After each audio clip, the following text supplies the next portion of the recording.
Good afternoon, everyone, and welcome to today's webinar. This is the NRHH OTM System Preview, and thank you for joining us this afternoon.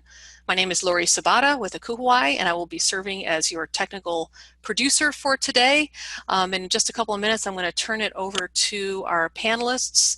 But before I do that, as my first official duty as technical producer, I want to make sure that everyone can see the title screen. So you should be seeing the title screen is sort of a gray and blue with some white on it. So there's a new system preview, and if you're hearing my voice, if you can say yes to both of those things, if you're already familiar with Zoom. If you're not, there's mine is a kind of a strip on the bottom. There should be a little sort of a hand, like a cartoon hand. If you click on that, that lets me know that all is well on your end. You can hear my voice and you can see the screen. I'm seeing lots of raised hands, so looks like all is well on your end. So thank you so much for doing that. So having the check behind us, online and presenting with me today is my colleague Sean Holloway, also from NACURH, whom I'll be turning it over to in a moment. But before I do that, I just wanted to go through just some housekeeping items, and I won't take long to do that, I promise, because I know we have a lot of content to get through, and then we'll want to get through some questions and answers. So we're going to spend some time just going through a few slides, and we'll see a demonstration of the system by Sean. And we'll have a couple stops along the way where we'll be able to have some opportunities to answer some questions that you may have. So there'll be opportunities for that. The way we're going to do that, we have the listening audience on and so listen only mode, since we do have a large listening audience today. So the way to ask questions, once again, if you look at your control panel, it's really kind of more like a strip.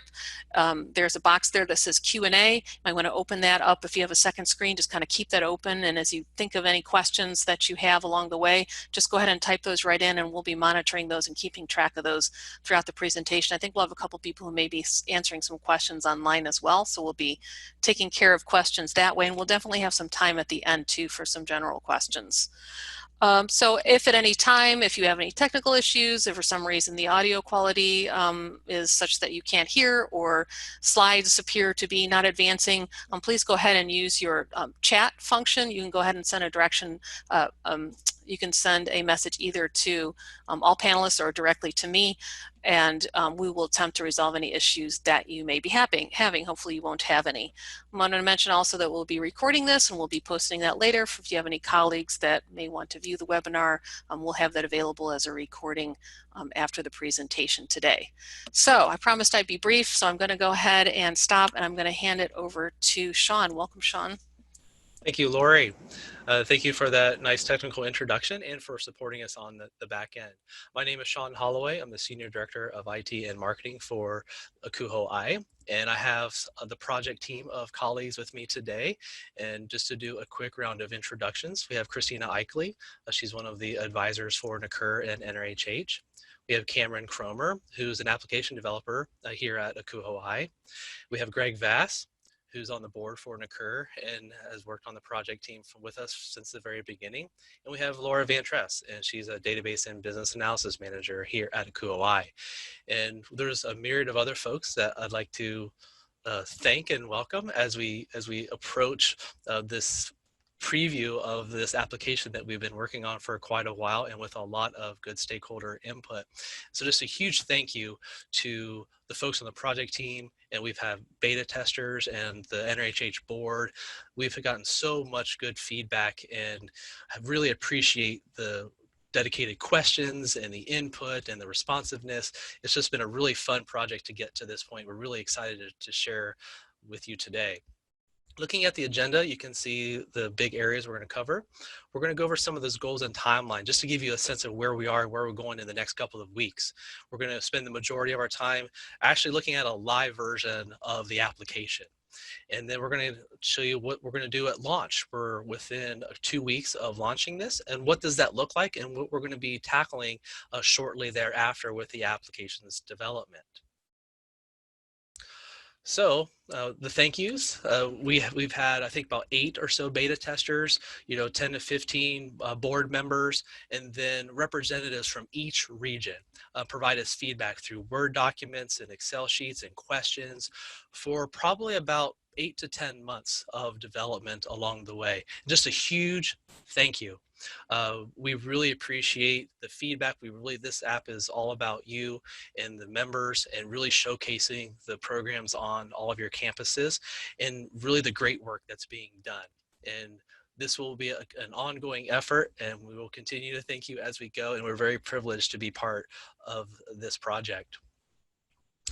One of the areas that we started out with this application is the primary goals, and there's 4 big buckets that we really focused on. And those of you that are familiar with the existing application, you can see that these should resonate pretty well. Our main goal was the retention of data history. This is an application that goes back more than 20 years.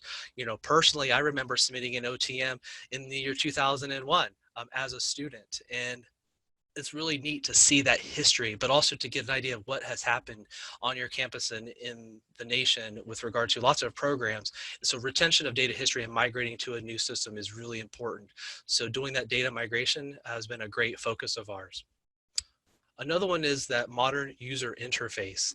Looking at an application of this magnitude and this level of importance, we really want to make sure we bring it into the latest technology. And that's exactly what we've done with the user experience. You'll see that when we demo the desktop version and also the mobile app version.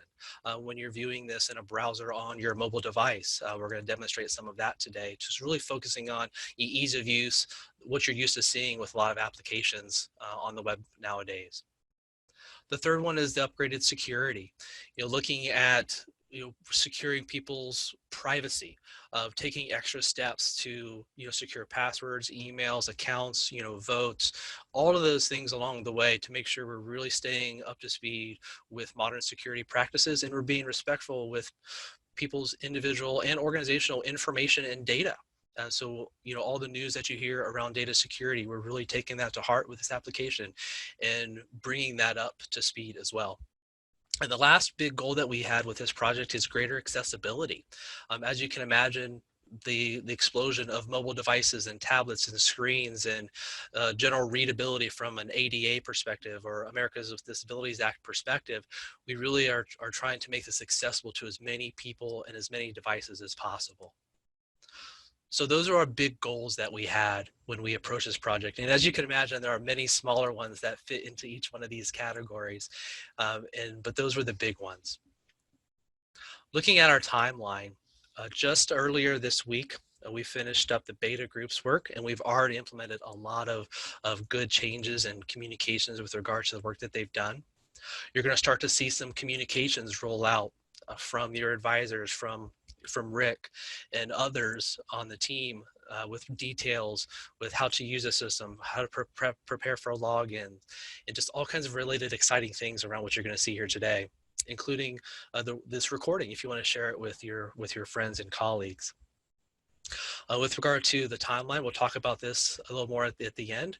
We're planning a launch at the end of this month. So between April 26th and April 29th, we're going to have a launch time.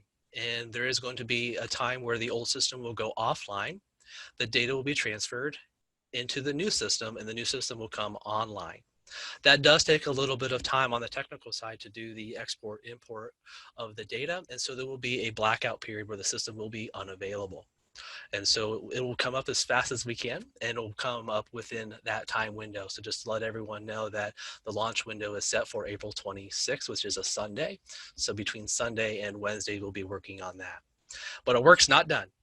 We will continue working on some of our big rocks on the project, and we'll move into voting work and training of those folks with advanced permissions at the regions and the national levels. So that is a really quick overview of where the project is, some of the big rocks that we've had. And I wanted to pause here and stop talking and breathe a little bit and see if we have any questions that we would like to have answered along the way, or if you have any things you want to question about before we move on to the test drive.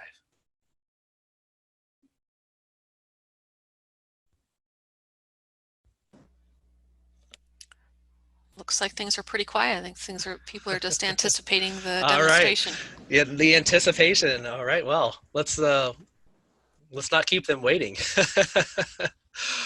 All right. What you have here is a live version of the new OTM system. This is running in the Chrome browser at full screen mode. My resolution is a little on the higher side with the big screen that I have. And so what you'll see here is an experience that adapts to your screen. So before I start clicking around everywhere and taking you through a walkthrough, I just wanted to kind of highlight some of the features that you'll see. You'll see a left-hand navigation that is responsive, and it does dock to the left of the device that you are on. In the center, your eyes probably hit right here in the middle to this getting started, content. Some of the areas that you might find familiar from the existing system is a live feed of data from the last month's winners, featuring this. We have February loaded in here right now, just to give a demonstration of what this could look like on a live basis. And then footer information that is always available here as well. It does use a responsive format and look and feel. We do have the login information up here at the top with search fields in a couple of places. If I toggle over to what this would look like on a Pixel or an iPhone X, if you will, you can see how responsive this would be. So what I did was I just transitioned over to a browser emulator in Chrome to see what this would look like in a mobile version. And you can see how it does go into a full responsive mode that does have menu options as you would expect, that kind of drag and drop as you go. So really tried to make this a very clean experience from the mobile to the desktop experience, no matter what devices you're on. And I'm going to show this mobile response review again in a few minutes when we go into some of our program pages. All right, I'm going to let that soak in for a few seconds. And I'm going to go up here to the login in the upper right. One of the items that, from a security perspective, that we've been able to achieve is having an account when you submit information. And it's really easy to create an account and log into the system to submit a program or to submit a general nomination. Clicking the login will take you to a login portal. And I've already typed my information in here, so I'm just going to hit login. And I'm going to get processed back to the destination of where I click the login screen. Once you're logged in, you can manage your account. You can see that this will be a growing area over time where there will be multiple levels of permissions depending on your role within the organization. You could be at a campus level, regional level, a national level, or someone on a campus that wants to submit a nomination. From there, you'll be able to manage your account. You should be seeing the manage your account page. Right now, we have some general information loaded to manage your profile. Your university that you are at will be selected. Once you select your university, this area of organization will be loaded with data once the data is loaded with areas of your campus. So that is where that information will be going. So all the information that you have, we're trying to pull that over into the existing system in areas that make a lot of sense. The NRHH team has given us some good guidance on fields and information that we want to collect. And we're also not going to collect information that we're not going to use or is not relevant, because we want to respect everyone's privacy. So a lot of those conversations were really fun to have throughout the project to making sure that we are only using information that we find relevant to the program. This is where you can also manage your password and manage your email and just give a general overview of your account. This is a good preview of where we're headed. As you can imagine, this is an area that will be built out, over time in a robust way as the system matures. For example, one area would be to be able to see submitted programs that you've done in the past. Or to manage some submissions, or if you're at a certain level of your campus or your region, you can see areas that are under your purview. And so that's a really nice feature that we're going to look for after launch time in the roadmap of this application. So this can be your place, your hub for managing your of the months. Moving over and to the left-hand side, I'm going to click on the search. This is an area we do have some sample data loaded in here, and doing an advanced search was also kind of one of those sub-requirements in being able to look at from a data retention standpoint, being able to find OTMs. And across all kinds of different categories. And from an advanced search perspective, if you will, there are many ways that you can filter down the information that's in the database. By region, by university, and there's quite a few of them. By category,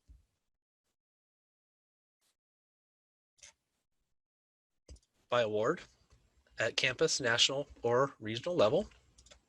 Or you can actually type in a year or click on the calendar icon, and you can actually do a quick sort on years that you would like to filter by. So you can also, by categories, do an ascending, descending, just like you would expect a lot of sites and applications to do. And so one of the goals that we had was to really try to create that consistent user experience that we're all used to using when we browse websites, and we want to bring that into this application.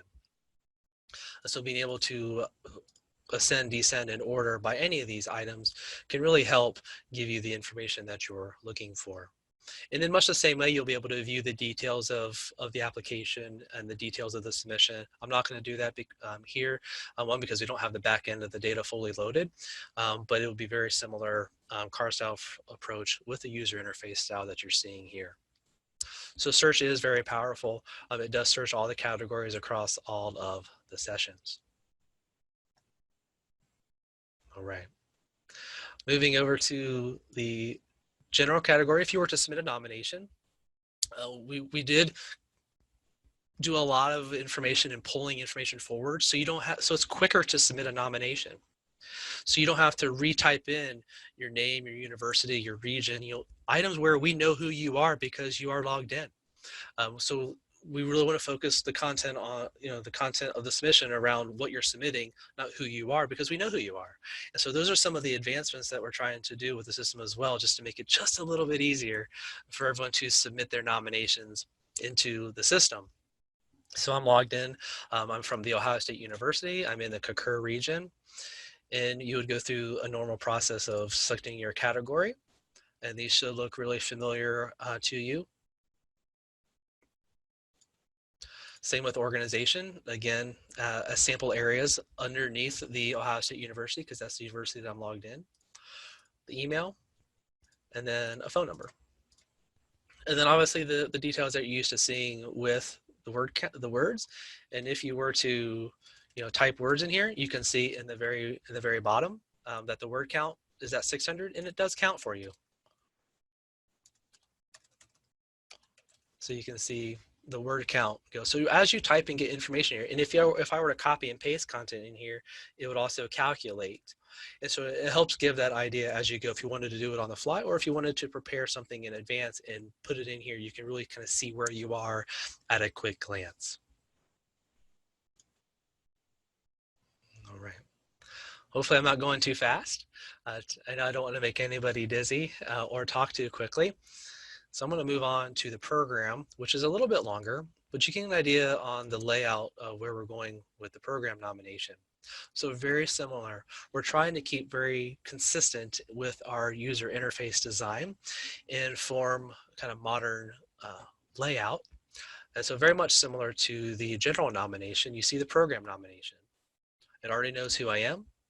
And if I wasn't not logged in yet, before I clicked on this link, I could click on program. It would still prompt me to go to the login screen or to create an account. Once you create an account and or a login, it'll take you back to the program nomination page. So it'll take you back to where you were going anyway. But we do have that security feature in there. We want to safeguard this information and tie it to you and put it on your account. So that is a little bit of a change from the existing system than was before. Moving into this category, very much the same category style. The person in charge, organization should look very familiar. Again, these fields, this asterisk means these fields are required fields. As you fill out the programs, you can see the boxes are of varying sizes, and they do have the same word count available to each of them. So I'm just going to scroll slowly through here just to kind of give a feel for what this would feel like on the desktop. I'm going to slowly scroll back up. And Sean, while you're scrolling through that, I did see a question pop up. Okay. Someone was asking for clarification on who is the person in charge? The person in charge of the project or the person in charge of the program?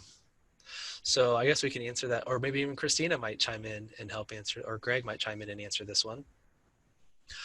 I don't know if did you want to answer that, Christina or Greg? Sure. Well, person in charge, I guess, is simply, NACURH was like, as the client, we partnered up with the KUHOI to help to develop this new database. And so it's been an ongoing collaboration between the two of us for the the better part of the past year. I think this began back in April, March of 2019, and it's been a ongoing process since then. Right. So we've been working with the NACURH board and their NRHH board. They've hired a KUHOI to serve as the server host and application developer for this application. And it's been a really great partnership so far. As an individual, we're going to be working with the NRHH chair or the NACURH the NACURH person that's in charge of NRHH, the NAN, and that person as will serve as a liaison between a KUHOI and NRHH NACURH for this application. So hopefully that directly answers your question. I'm not too sure. I think they might have been asking on the form when you pull down your filling categories. Oh. Sorry, I made you go through all that, and then I realized I think that's what they mean. Oh, that's great. That was a good question in general. So it was definitely helpful to answer that information because while a KUHOI is presenting this, we are certainly doing this on behalf of NACURH. Person in charge. That field probably is a question for Christina or Greg. Oftentimes, if I could take a stab at on my knowledge with this area, it could be an advisor or it could be a champion group that would be responsible for supporting the nomination of the program. Is that correct? Yes. Sean, we also have several questions on a couple of items. If we could go back, one's about the requirement to add your phone number. Okay. We could address that first. And then there are several questions about whether an account needs to be created to submit. Okay. So let's do we have phone numbers on the nomination. Was that the area of the question, Christina? Okay. During the process, it's a great question. We were analyzing the fields with these as we were looking at the nominations, and the NRHH board and the committees that we had talked to thought phone number would be good to collect in these areas because it could be a campus phone number, it could be an individual's phone number, but having somebody to talk to for additional information or clarification on a nomination, or if there was something that needed to be mailed or awarded, that information could be helpful in contacting that person. It also, students can transfer universities, so being able to follow that person to follow up on an existing nomination or one in process. So there was a few cases that we had talked through where a phone number seemed to be required to keep. But definitely something that we are always open to evaluating and looking at for all of our nomination fields. So that's something that we should definitely ask ourselves as we go throughout this process, and the NRHH board can certainly review any of those types of stipulations with the program nominations. We're happy to make the changes that they approve for us to do. So hopefully that answers that question. The other question that you mentioned, Christina, was the ability to submit a program without creating an account. And that is one of the changes from a security perspective that we need to employ for this application. That is a change from the existing one that is currently live. In the old system, we believe that you did not need to create an account to submit information into the system, into the database. from a data security perspective and also just a personal security perspective to control, phishing and spam and just overall kind of malicious information. We want to protect this information and protect the data. And that includes information that's submitted to servers, including the ones hosted at Kauai and the cloud services that we utilize, and also to protect the data of the individual submitting the information. The short answer is you need to create an account to submit a nomination. But it is a very easy process to identify who you are and where you are and what information that is about you saw, and I'm going to click over to it into the manage your account. Very similar information with username. You have your name, phone number, university, email, and password. So not a lot of information asked to create an account, but it is required in order to submit a nomination. And to vote. If you are a regional or a national level person, you'll have elevated permissions that will give you access to like the voting engine and items like that. If those of you that are on the webinar today have access to vote for your region or vote at the national level amongst all the regions. That's a great question. Are there any other questions we want to handle right now? We're pretty good to move on. Okay. All right. Still on the program nomination page, I did want to show the responsive view again if you were on a mobile device. So again, this is the Pixel 2 extra large, or very similar to an iPhone X. And you can see the menu option works very much the same. You can access all of the areas of the application, including areas that you have access to with elevated permissions. And it works as you would expect. So you can kind of thumb through the areas. You could type directly in if you would like to. As you go. So one of the big goals that we've had with this application is accessibility and also speed. As I know that it's hard to get from a preview walkthrough like I'm doing with somebody else clicking, but it is very snappy. We want to give the feeling of a very fast, efficient application, and it is lightweight. So we're trying to reduce load times, submission times, and no matter what type of network you're on, what type of data plan, you could be on a Wi-Fi network, in a rural area, or maybe on an area of campus, or at home on your own network. And we want to give that flexibility for speed of network also. And so not just device accessibility, but network accessibility as well. So like I said, it's very, might be a little bit difficult to see the snappiness and the speed, but that is one of the areas where we try to help with the application's feel as you move around the links. Sticking with the left navigation here, there are a couple of quick reports, if you will. These are very similar and mirror the existing site.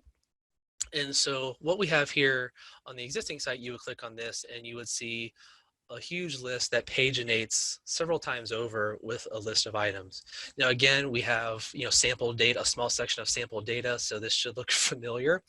But what would happen is you would click here, we default to the national award, and it's a very similar search function. So again, consistent user experiences for the same types of activities. You get the same data results you're used to getting with some advanced functionality built right into the page, but in a more kind of pre-selected fashion. So you could get this way on your own with the advanced search functions or just the general search. But if you just wanted to see, the regional winners really quick, you can see the loading of the information and then how it default selects the award categories. So it's just another one of those, kind of one button, one click areas to give you the results just a little bit faster. And we also wanted to do some things to bridge the existing experience from the current site that is out there and the new one. There are static pages, or what I should say, content-oriented pages on the site, and these are currently in process of being built out. So we do have the help page. So we're going to be working on this content over the next 2 weeks with the updated, flow of process, flow of clicks and screenshots and things like that as we go through here to help give an idea of, depending on who you are and what you do, what you'll be able to do to help accomplish your tasks. So right now we have, this is content from the existing site. Like I said, we'll be reviewing all this content over the next couple of weeks for accuracy and completeness. But rest assured, this content is still maintained. And I'm trying not to scroll too fast as we go through here, but to give you an idea on these types of pages. And they're very similar, HTML style pages as you might expect on a regular web page. So it is pretty easy for us to update these. Categories very similar as you would expect, pulling the same content over. And again, we'll be looking at this content as well. And the NRHH folks will be reviewing this content and providing updates as we go. Same with about. Right now we have the existing content in there. And again, we'll be reviewing a lot of this as we go throughout our relationship together. Contact information, again, as you might expect when you click on contact us, you're going to be able to type your name, email address, and what this will do is it'll send an email to nan@NACURH.org as the primary contact and liaison with us here at NACURH that are helping host and serve this application for you. That does bring us to the footer area. You will see some similarities between the left-hand side and the footer. There are some common resources that many users find or expect to be in a footer. So you'll find those there, like about, like contact, like help. Those are always there. We do have an area that right now we have it labeled as external links for now. This is an area that we're still fleshing out. We're looking at those links that you are familiar with experiencing on the existing site to quickly get to each of the regional affiliate areas and also of any kind of national areas. This also is a good area to highlight that once this launches, once this new application opens later at the end of this month, and as it rolls out, throughout May, that you may need, those of you that are in charge of your campus affiliates, your NRHH groups on your campuses, just all the links that should still work, but you might find some, if you have a link to a specific query or a specific search, you may need to refresh those on your campus NRHH websites. So just wanted to throw that caution out there now that once this launches, we're doing our absolute best to try to maintain some of those redirects from the existing URLs, but some of those queries may be database driven. And so we may not be able to mirror them exactly. So just that will be a good check to not freak out that if a link is broken, it's probably because it was pointing to the old application in the old string of search to access the old database, and you just need to find the URL in this application in the new one and just update the hyperlink on your local NRHH website. So just a quick disclaimer, those are the types of tips and tricks and updates that will be shared over the next 2 weeks with communications, with regional chapter or campus leadership throughout the process over the next 2 weeks or so through our communications plan. All right, so we're about a half hour or so in. We went through some of the intros. We went through the system test drive or the system preview. Hopefully I didn't go too fast. Going back here just so you can kind of see this a little bit. We do have the search box in the upper left. Again, we have the logins in the upper right. So looking at the overall layout, like I said, this can change and expand and collapse depending on your resolution levels. But at this point, I do want to pause here to see if we have any questions that we can help answer at this time. We have lots of questions. Oh, fabulous. And I want to start, kind of going back to account creation. And this first one was actually already answered. It was a typed answer, but I wanted to bring it up again because it came up a lot. And I just wanted to point out also that our listening audience should be able to see answered questions. But I wanted to go back to the question of, old account, new account. So if I had an old account before, do I need to create a new one in this environment, or does it carry over? Or how does that work? That's a really great question. So thank you for asking that. And the short answer is you will need to create a new account.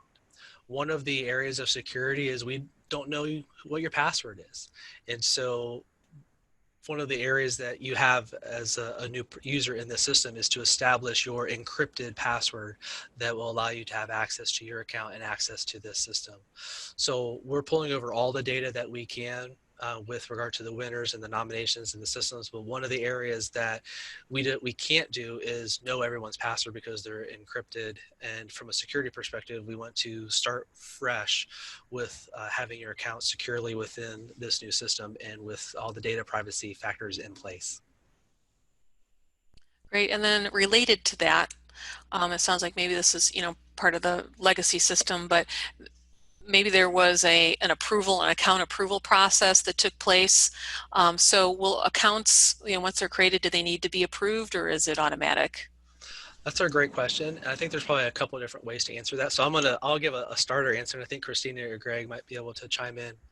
So looking at elevated permissions, I know I put that term out there a couple of times. And so once an account is created, there are campus, regional, and national level accounts.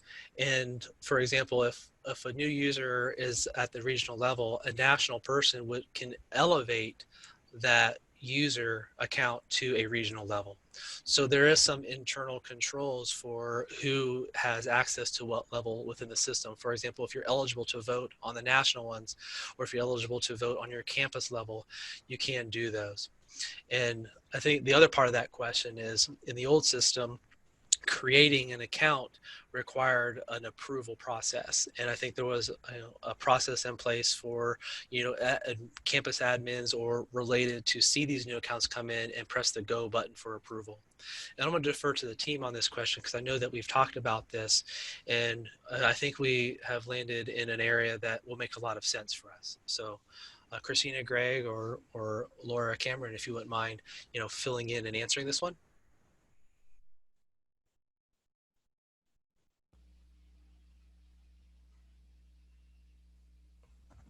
Maybe they're not on. No? Do you guys hear?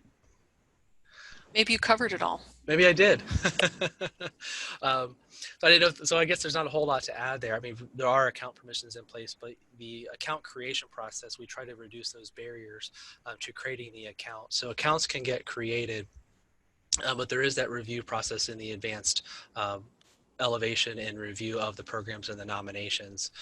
So we wanted to reduce that barrier, that kind of hurdle or that barrier to participation within the program.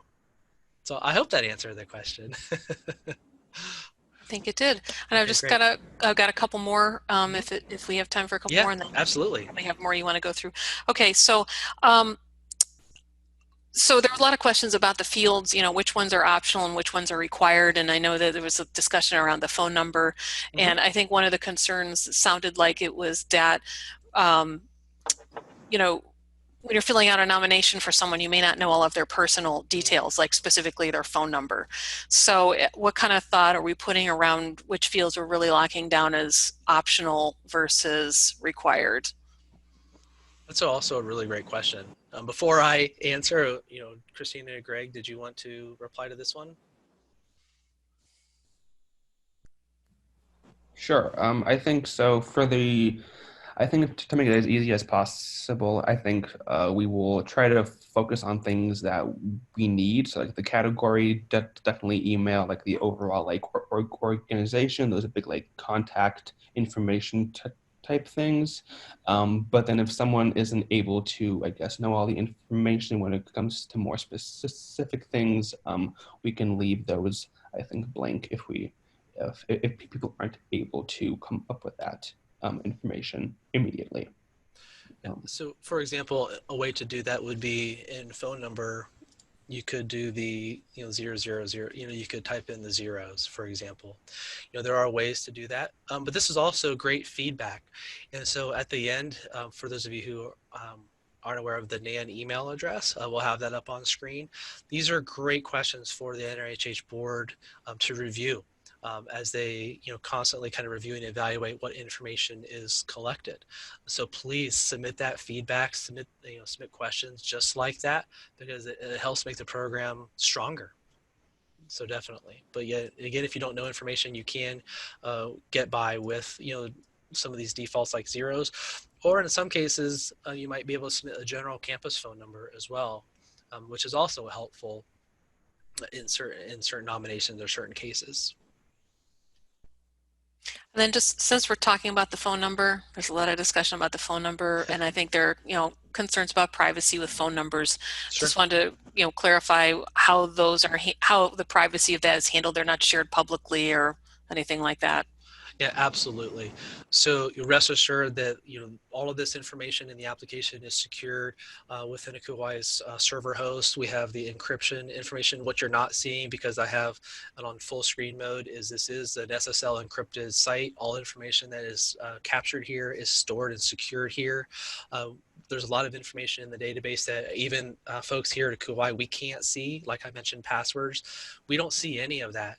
And that is a major upgrade from the existing system, where users will have to submit their own password reset requests and items like that, because we don't want to know your password, and we don't even want to see it in the database, because that is a privacy practice, best practice that we do. Phone number, is stored in our database within the application, but that is all encrypted and guarded, and very few people have access to that. In fact, you're looking at the most people, between a couple of us here at NACURH, would be able to access that, but that's it. There is that phone number that's submitted on the nomination. So if it does go through the process, you can be mindful of that general number that's being used or shared, and think about that. So like looking at a winner, for example, the fields that are displayed on a winner's application. But like I said earlier, this is a great topic of conversation, and this is great feedback for the NRHH team to evaluate. And I certainly don't mean to speak on their behalf, but I know that we've talked a lot about the review of the application in general, and we'll do anything that they ask us to do. And so rest assured, one of those areas that will be different over the last several years in supporting the new application versus the old one is you have a team of people here at NACURH that are dedicated to helping you, NRHH and NACURH, be successful in supporting this program on the software side and on the application side. And so we're here for you. And so we have service level agreements with responsiveness, with updates, with regard to evaluating priorities for system improvements. And we're going to get into a little bit of that here as we wrap up the webinar today. Did you want me to ask a couple more questions, or do you want me to save a couple? Looking at the time, we have about 15 minutes or so, and I think we can answer at least a couple more verbal here right now, and then we can go in the last couple of comments that we want to share, and then which will include a process by which to submit feedback out after this webinar, and for those of you that are watching in the recording. So Lori, if you wouldn't mind throwing out one or two more, that'd be great. Sure. So earlier you showed us a mobile view. Mm-hmm. And this is going to be a layman's question. I was wondering this too. So does that mean there's an app for it, or that's just a mobile view? That's a great question. This is a mobile view of the web browser. So there is not a native mobile app. So for what a native mobile app means is this is not something that you can go to your store on an iPhone or the Play Store if you're on an Android and download it from an app store. That is not what that is. This would be going to the URL on the website on your phone, and that is what you would see. So I'm just using an emulator. So this would be like the Chrome browser on an Android, or the Chrome browser or Safari or the related browser that you have on a mobile device. This is what that mobile device experience would be like if you were to view this in a browser on your phone. So the short direct answer is there is not a native mobile app that is part of this. Right now it is mobile responsive and mobile accessible through your mobile device's browser or your tablet's browser. Got it.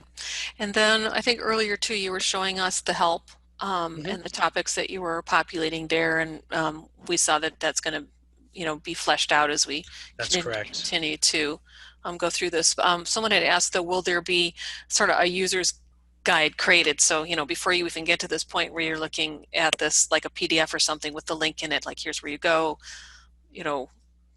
type of thing? Yeah, that's a really great question too. And that is something that as a team we have talked about doing. This webinar was a really great kickoff to start the process of documenting how certain users at certain levels will do certain tasks. So the short answer is yes. We are working on a number of guides and help functions that will be accessible for those folks that need assistance at different levels of permissions. All right. And then I had another question. Is there an admin view that we would see, or are we able to see? Yeah, not today. That's actually a really good segue, Lori. So if I toggle over to my slides here, one of the areas that we want to talk about post-launch, and what I mean post-launch is right now we're looking at that launch period, remember, to April 26th, that Sunday, and the few days following. That doesn't mean we're done with our big goals in the short term.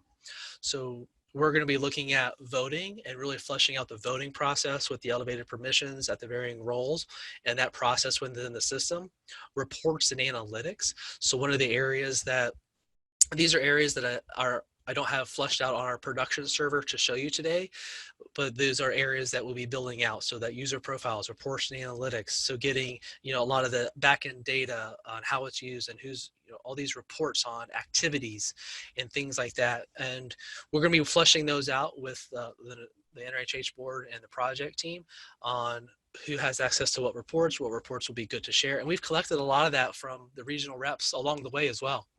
So we're going to be revisiting a lot of those. I don't know if you remember, those of you who participated with the Google Docs spreadsheet and submitting your specific regions, feedback for this type of thing. But looking at building out an admin view, an admin side is definitely in the works, especially for those that have elevated permissions and the ability to do more behind the scenes if you're one of those folks. Otherwise, as a general user from a campus submitting a nomination, you'll have the ability to look at some of your past history and things like that. We are working those out. They're going to be rolling features as we go. As you can see, this last part that I have here is that operationalized process. And looking at the continuous improvement approach. And like I said earlier, we're here for you. We're in this for the long haul to help make sure this application stays up to date, keeps advancing. And the team, they'll be the NAN liaison with the CUOI to help us prioritize system enhancements, to look at new features, to evaluate ideas that have been collected from all the campuses and the reps and the students and the advisors and all the audiences as we prioritize what gets rolled out when throughout the year. So just because we launch at the end of this month, we're nowhere near done. It just means we're just getting started. So I hope that helps answer that question, Lori.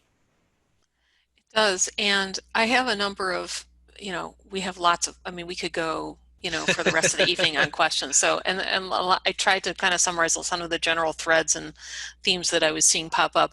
And I can see that the team here has been doing a good job behind the scenes trying to answer some of those questions. I have a lot of very specific technical questions. Is there a way that these can be answered,